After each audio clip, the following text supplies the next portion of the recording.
The idea that we become semi-isolationists now, which some are talking about. I mean, the idea we had to wait all those months just to get the money for Iraq because we were waiting. I mean, it's not who we are. It's not who America is. This is my video update on this Sunday afternoon, June the 9th. Let's talk about some news. And we have the EU Parliament elections going on right now. Today, a lot of people are voting for the EU Parliament elections. What are the EU Parliament elections? Do they mean anything? Can they make a difference? Well, my opinion is that the EU Parliament elections are like a referendum as to how your country is doing as an EU member state, and then how the EU is doing in relation to your country or with your country. That's pretty much what the EU Parliament elections are, in my opinion. A referendum on the current ruling political class. Do they actually make a difference in the EU governance? It's complicated. It's not really that complicated. Let me read you what the EU Parliament does. The three roles of the EU Parliament. It debates legislation, it can pass or reject laws, and it can also make amendments, but not in all cases. Laws must also be passed by the Council of the EU in order to become a law. If the law is about EU budgets, the Parliament can only advise on it. It does not have the power to reject the law. It supervises EU institutions and budgets. The President of the EU Commission must be approved by Parliament, and the Commission must answer written or oral questions during question time. And number three, it establishes an EU budget along with the Council of the EU. Unlike most national parliaments, the European Parliament cannot initiate legislation. The European Commission is the only EU institution with the power to initiate or start new laws. The Parliament can ask the Commission to initiate laws. And this is coming from the Citizens Initiative site in Ireland. They do a good job of explaining the three roles of the EU Parliament. Basically, the EU Parliament does not have any power on its own. Zero, zilch, nada. The one power that I guess you could say the EU Parliament does have on its own, acting on its own, is that it approves the person that has been appointed as EU Commissioner. Van der Leyen or Juncker, these guys and gals. So when they get chosen, then it's the EU Parliament that either approves them or rejects them. It approves them. It always approves them. But basically the EU Parliament, what it does is that it co-legislates on various issues. It co-legislates with the EU Council, which is Michel, when it talks about, when it considers laws and budgets and stuff like that, and it co-legislates with the Council when it comes to laws, and the laws are created by the Commission, Van der Crazy. So Ursula comes up with some sort of policy or a law, for example, to sanction Putin, or we're going to make it a law that you can't speak to Putin, and she sends that law to the Parliament, and the Parliament approves it, and then the Council has to approve it before it actually becomes a law. It's pretty much a very basic, simple summary of what the EU Parliament does. It co-legislates on certain issues, budget, finance, and policy, EU legal issues. But it's always co-legislating, basically rubber stamping stuff that comes from the Commission and gets the final approval from the Council. So the power emanates from Ursula, and then it moves through the parliament, and it gets approved by Michel. So that's the EU Parliament. I think the EU Parliament serves a very important purpose for the European Union, for the globalist political class, in that the EU Parliament gives EU citizens the illusion of democracy, and I think that's very important for the EU globalist political class. It gives the illusion of representative democracy, but the power, all the power, comes from the Commission and the Council.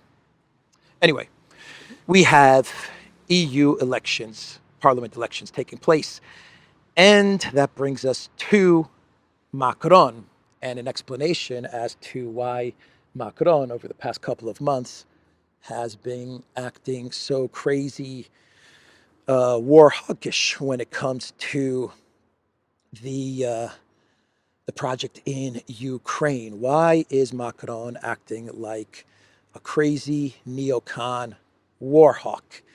And I think part of that can be explained with the EU elections. Because in France, it looks like Macron, his party in the EU Parliament elections, is going to get hammered, absolutely hammered. A referendum on how Macron is doing in France and how Macron is doing with the European Union. He is going to get hammered by the French voters. That's how it looks. This is coming from Zero Hedge. Macron faces crushing defeat in EU elections. President Macron's party will suffer historic defeat in the EU elections on Sunday. Hungarian news portal Politico writes, "It is not hard to guess that after this huge defeat, he will take even more refuge in foreign policy, having failed his own country. He is trying to achieve unquantifiable and non-existent successes in the international world." According to Wednesday's opinion poll by IFOP, Fiducial, Macron's party has been unable to improve 4 days before the European Parliament election, standing unchanged at 15%. At the same time, Le Pen's party is polling at 33%. No governing party in France has lost by such a humiliating margin since 1979, the first European Parliament elections on party lists. So one of the explanations for Macron's flip-floppy, strategic ambiguity, crazy behavior is that he is doing so poorly. He's going to do so poorly in these EU Parliament elections. It's going to look so bad for him that he's basically saying, you know what, let me just focus on foreign policy. Forget about France. Let's not deal with France, and let's not deal with my policies in France. I'm going to focus completely on foreign policy. And that's what he's been doing. And one of the reasons that he's been so war hawkish is because he believes that if he goes hard against Russia and goes very pro-Ukraine, that he will somehow be able to consolidate the pro-Ukraine anti-Russian vote in France for these parliament elections. There's a really good article from the website Brussels Signal with the title, "Arrogant Macron Wants to Bait Russia with His Military Trainers."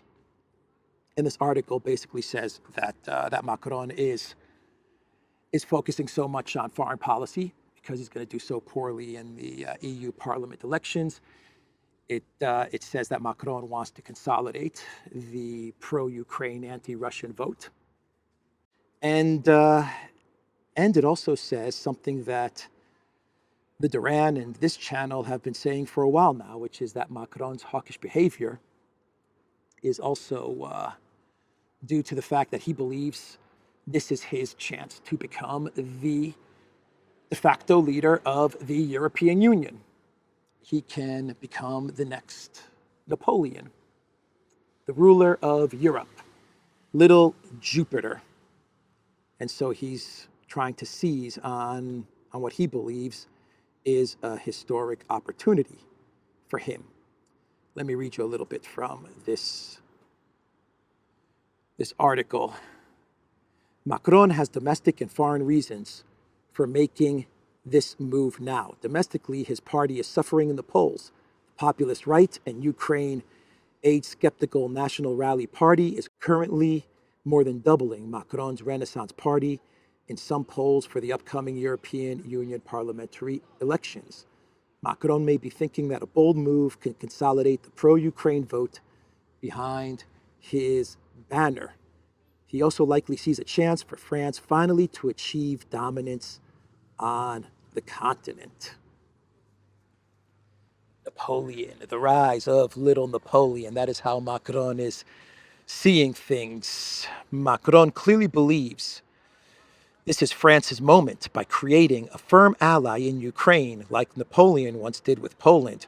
France has a chance to extend its influence across the continent in a way that has not been seen in centuries. But his actions, call them pride or desperation, are causing him to miss the forest from the trees and reaching to grab so much at once. Macron will likely watch as it all, like sand, slips from his fingers. And the article then goes on to say that Macron is going to send trainers, instructors to Ukraine, and these instructors risk an Article 5 situation, even though Macron and France, they're doing it on their own, and this isn't an Article 5 situation. The article makes the argument that Macron will turn it into an Article 5 situation once Russia annihilates his French instructors. So it's not Article 5. Everyone knows it's not Article 5. But once Macron gets spanked by Putin, he's going to cry to the United States to try and make it Article 5.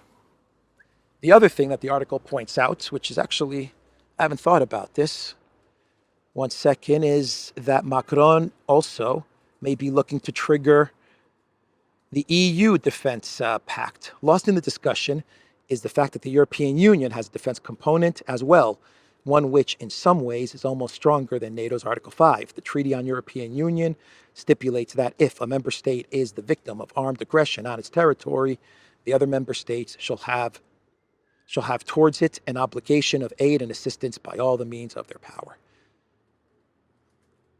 So the article wraps up saying that Macron, if he continues to escalate and sends more and more instructors into Ukraine, those instructors are going to have to pass through, most likely through Romania, and the situation could turn out to be that Russia decides to hit Romania, because that's where the French troops are being funneled into Ukraine, and that could trigger some sort of either Article 5 NATO, or it could trigger this European defense pact. Because if long-range missiles fire into Russian territory, then the Russians are well within their rights to say, okay, well, let's take out the area, the region where French instructors who are helping the Ukraine military to fire these missiles, let's just go straight at the region where they're coming from, where they're being funneled into Ukraine, and that could be past West Ukraine and into Romania, for example. That's what this article is saying.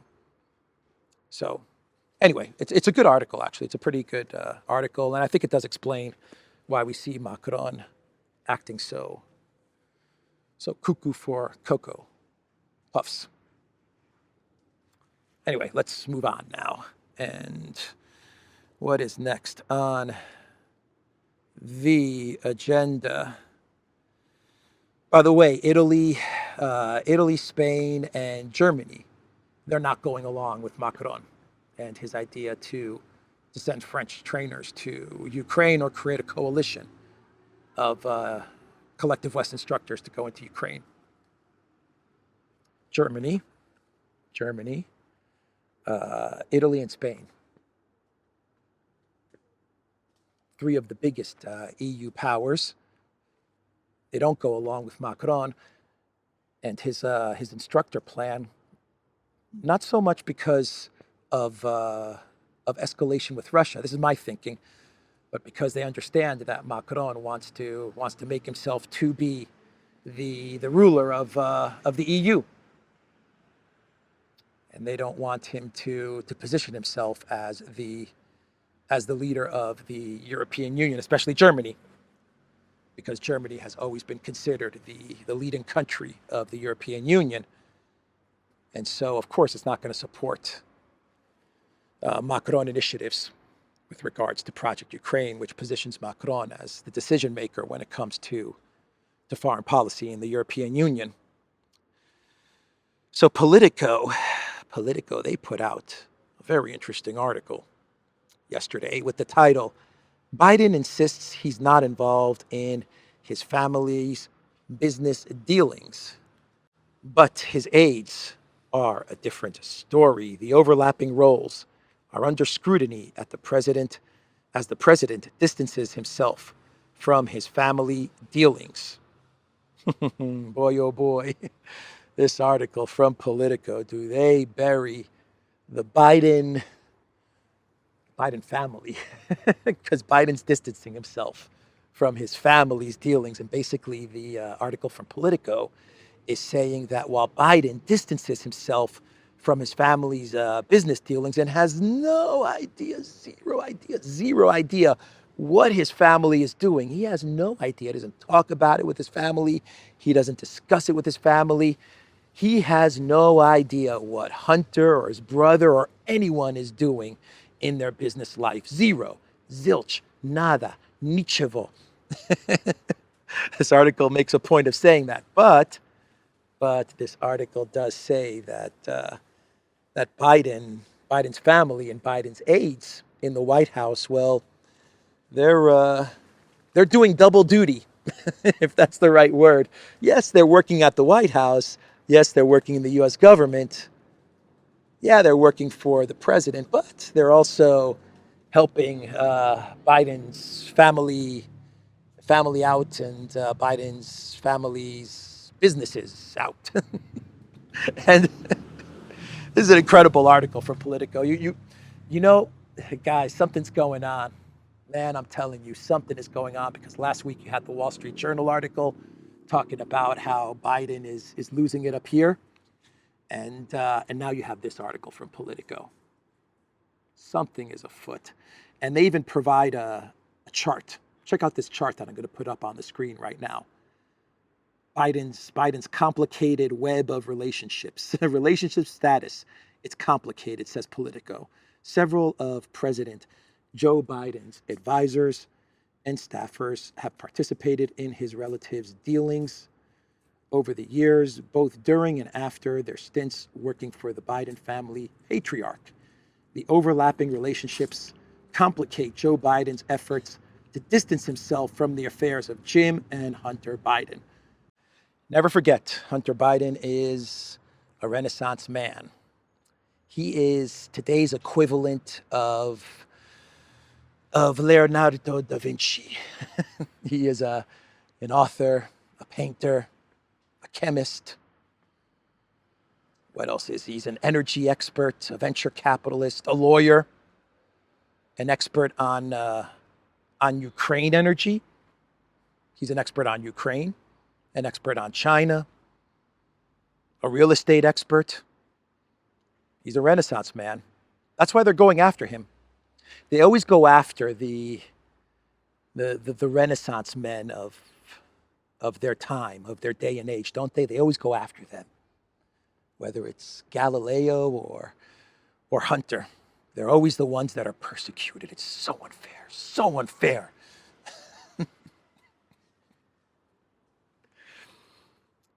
Yeah, so that is the complicated web of Biden.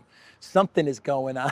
Something is afoot. Here's a Twitter X post from Paul Sperry.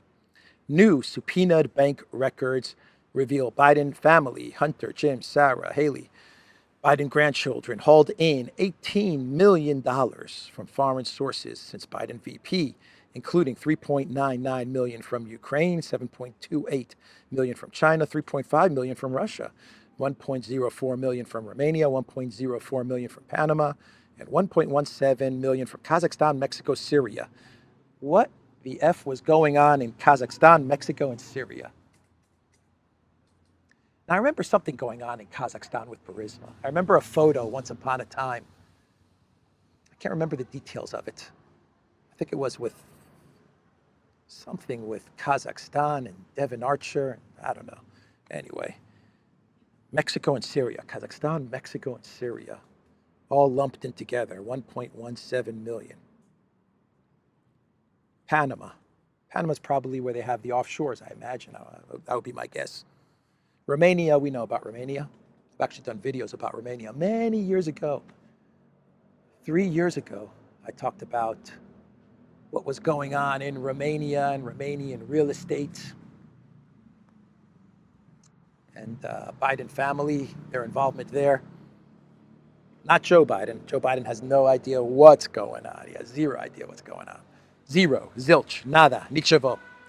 Ukraine, we know. China, we know. Russia, we know.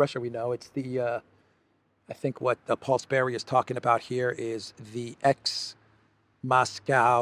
mayor's wife, who's a billionaire in exile in London, something like that. So we know that as well. All right.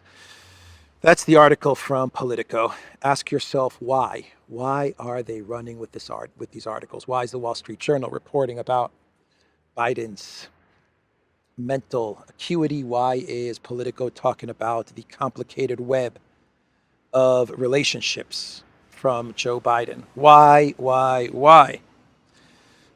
Anyway, let's get to another story.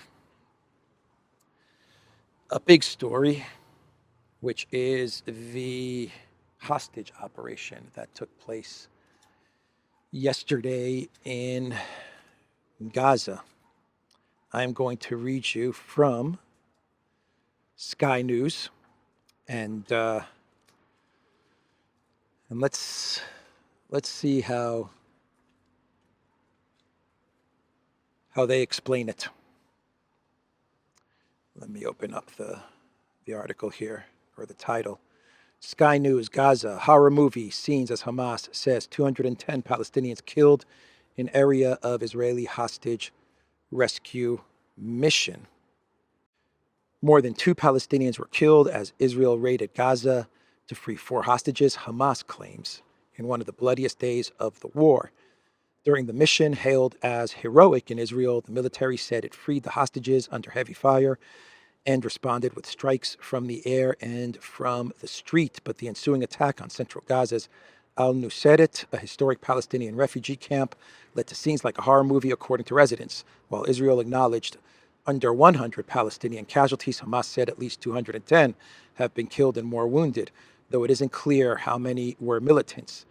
Gazan paramedics and residents said the assault killed scores of people and left mangled bodies of men, women, and children around a marketplace and mosque. It was like a horror movie, but this was a real massacre, said Ziad, 45, a paramedic and resident of Nusayrat, who gave only his first name. Israeli drones and warplanes fired all night randomly at people's house and at people who tried to flee the area. To free 4 people, Israel killed dozens of innocent civilians, he added. The EU's High Representative for Foreign Policy, Joseph Borrell, said the reports of another massacre are appalling. That's a direct quote from Borrell. We condemn this in the strongest terms, he added. This bloodbath must end immediately. Israeli Minister Eli Cohen hit back, accusing Mr. Borrell of condemning the rescue when he should be criticizing Hamas for hiding the hostages behind civilians. Israel named the rescued hostages as Noah Argamani, Almug Merchan, Andrei Koslov, and Shlomi Ziv, whom the military said are in good health. They were all kidnapped from the Nova Music Festival during the deadly raid by Hamas-led Palestinian militants on Israeli towns and villages near Gaza on 7th October. About 250 hostages were taken back to Gaza during that attack, with Israeli authorities believing 116 hostages remain. So that is how Sky News UK reported on this incident. I've I've seen videos. I've tried to see some of the videos from these attacks, and it's hard to watch. So you can search out the videos and see what happened, and if you can stomach to see the scenes from the destruction caused in this area. 4 hostages have been freed from this operation. There are some reports saying that the pier that was built in Gaza was used for this operation, specifically used by the United States, because the U.S. has said or has hinted at the fact that they took part in this operation. But the last report I read said that the U.S. has denied using the humanitarian pier in order to launch this operation. I think Israel has said that this operation used the pier that was built in Gaza, this humanitarian pier. That's the last I read about the humanitarian pier and whether it was used or not, and whether it was used by the United States or not, as they took part, or at least it looks like they took part in this operation. Oh boy. Let's change subjects and wrap up this video. From Watcher.guru, BRICS, Russia is now the 4th largest economy in the world. That's right, Russia is now the 4th largest economy. I believe it's in the top 5, I believe, one second, in terms of PP and P, purchasing power parity. Russia is ranked number 4, in terms of purchasing power parity, according to data from the World Bank that was released this month. The only, get this, the only non-BRICS nation featured in the top 5 nations featured in the top 5 are the United States and Japan. That's it. United States, China, United States, India, Russia, Japan. I believe that's the top 5, right? Boy, the Europeans must be very, very upset when they read stuff like this. Germany must be fuming when it reads stuff like this, knowing that the Russian economy is bigger than the German economy. That must make Germany really, really mad. That must make the European Union really, really mad to read about how Russia's economy is the 4th largest, according to the World Bank.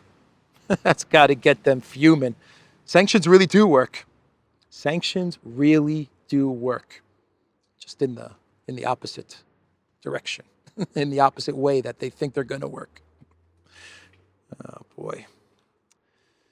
All right, let's do some lighter stories, some clown world stories, right? And we'll wrap this video up. Oh boy, is it hot today. Let's see.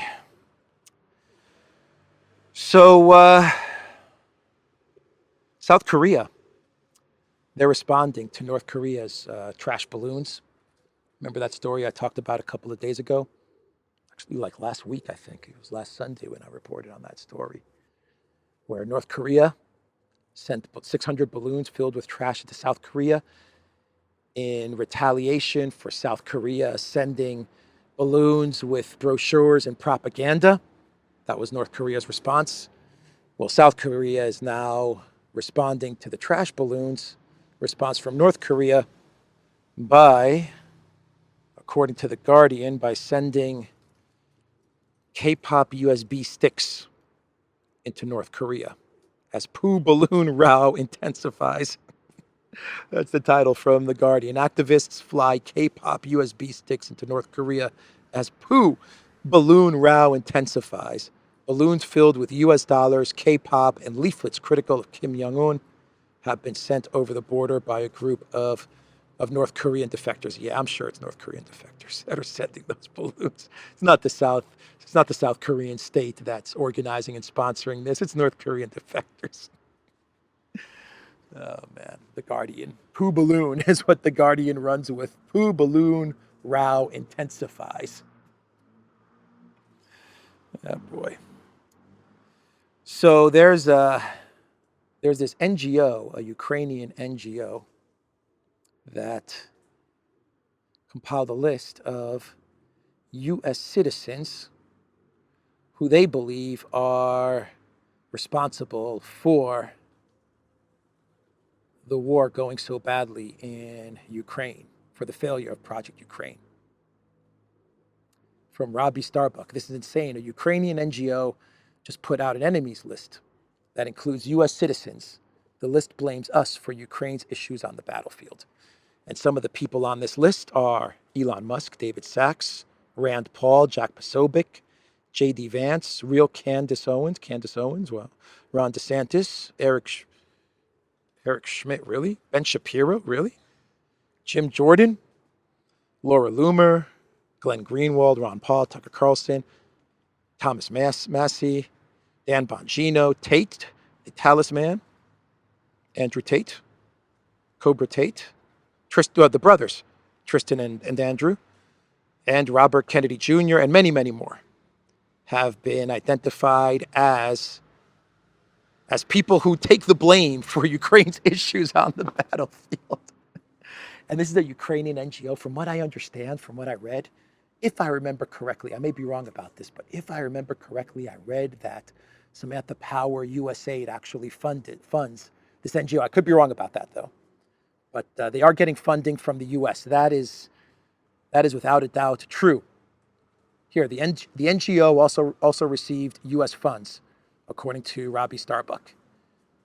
This is beyond unacceptable. Not only are we being forced to fund a meat grinder killing countless young men and women when peace could have been attained, but now that country that's been taking our money has a group targeting U.S. citizens, and the U.S. government trained their founder.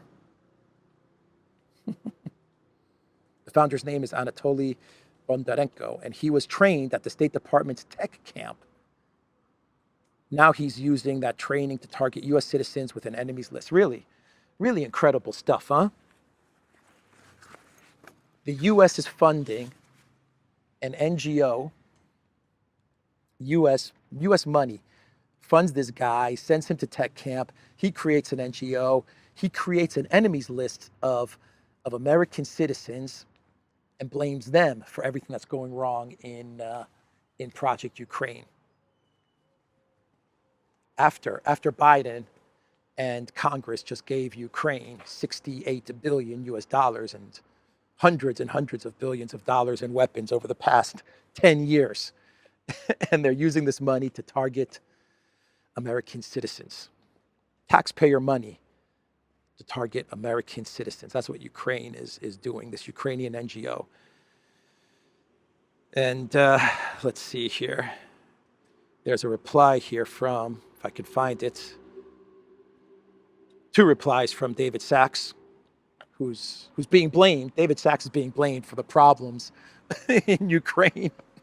Not Zelensky, not Zaluzhny, not Budanov, not Blinken, not Sullivan, not Biden, not Ursula. Nope, they're not to blame. It's Elon Musk and David Sachs and J.D. Vance and Andrew Tate. Yeah, they're to blame. And Tristan Tate, they're to blame. They're to blame for everything that's going wrong in Ukraine. Anyway, David Sachs said, why is the U.S. State Department funding an NGO with an enemies list consisting of American citizens, including elected officials? Is their goal to create more Gonzalo Liras? And then he says, besides, if an NGO receives government funding, doesn't it stop being an NGO? It's just a GO at that point. Exactly. Is it a non-government organization? NGOs got to go. NGOs have got to go. Georgia, you did the right thing with your anti-NGO law. NGOs are a big, big problem. Such a big problem.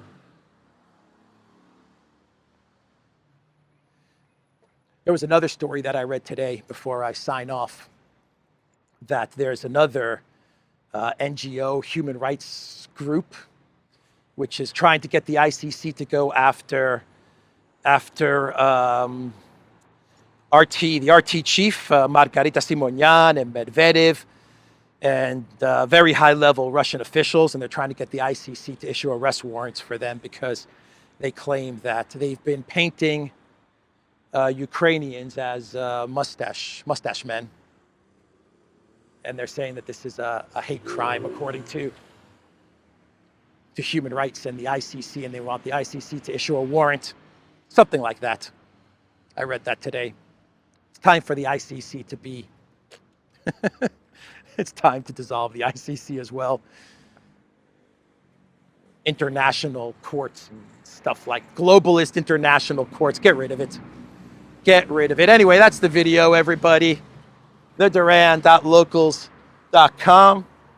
We are on Rumble, ODYSEE, BitChute, Telegram, and Rockfin, and go to the Duran shop, Football 24.